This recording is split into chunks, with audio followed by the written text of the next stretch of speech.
Europe 1, les pieds dans le plat. L'histoire vraie ou pas de Pierre Bellemare. Alors, cette histoire, je l'ai titrée « Business de la mort » et elle commence ainsi.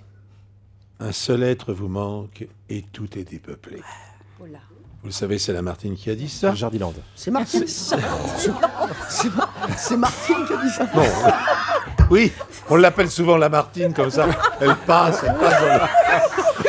dans le studio. Oh là là, Quelle horreur. mais quelle horreur. Non, mais c'est pas possible. Ça va, on peut rire un peu. Grand poète Alors, du 19e siècle. C'est en s'inspirant de cette citation qu'Oscar Julián, un Colombien de 42 ans installé en Espagne, a eu l'idée pour le moins fumeuse.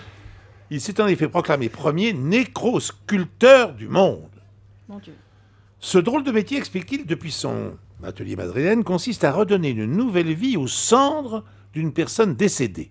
Car plutôt que de laisser la poussière d'humain mourir dans une urne funéraire, Oscar Julián propose de s'en servir comme matière première, à la confection de statues qui seront certainement du meilleur effet sur le buffet de votre salon. Et en la matière, toutes les excentricités sont permises. Voulez-vous réincarner feu votre mari en Jésus-Christ? Les doigts de fée d'Oscar s'en chargeront. Mais vous préférez peut-être donner la forme d'un angelot au centre du défunt, à moins que ce ne soit la forme de la tour Eiffel qui vous tente le plus. Pas de problème. Oscar s'adapte à toutes les demandes, des plus banales aux plus loufoques. Il sculpte même les restes calcinés de vos animaux de compagnie. En déposant ses valises à Madrid en 1996, Oscar était sûr de son succès. Son concept mortuaire avait déjà été testé dans son pays d'origine, non sans un certain succès. En Colombie, la mort est très présente et il n'y a aucun respect pour les cadavres, a expliqué l'artiste, anciennement prothésiste dentaire, car son vrai métier, c'était ça. Alors, faire des statues, c'est une idée qui a beaucoup plu là-bas. En Espagne, cependant, l'accueil a été plutôt mitigé.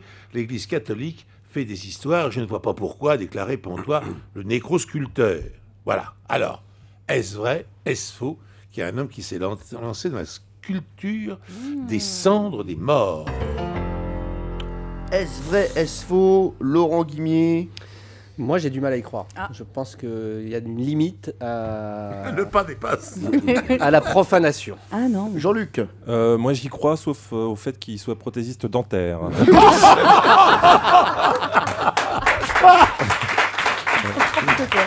Marc Lavoine, est-ce que vous y croyez à l'histoire de Pierre Bellemare? Moi, j'ai tendance à croire tout ce que Pierre Bellemare me dit. Et là, oui, aussi, oui. C'est le problème. Tous les invités croient ce que Pierre Bellemare leur dit. Et quelquefois, Pierre Bellemare... Les déçoit. Oui, il les déçoit beaucoup. Il a déçu oui. plus d'un invité. Est-ce que cette histoire est vraie ou fausse, Pierre? On vous laisse la parole. Eh bien, le nécrosculpteur, monsieur qui sculpte de la poussière d'individus, c'est totalement vrai. Et il était bien prothésiste dentaire. Et il était bien prothésiste. Donc tout Tout est est vrai. vrai. cru, hein. Tout est vrai. Eh bien, Marc Lavoine avait raison. Bien joué, Marc.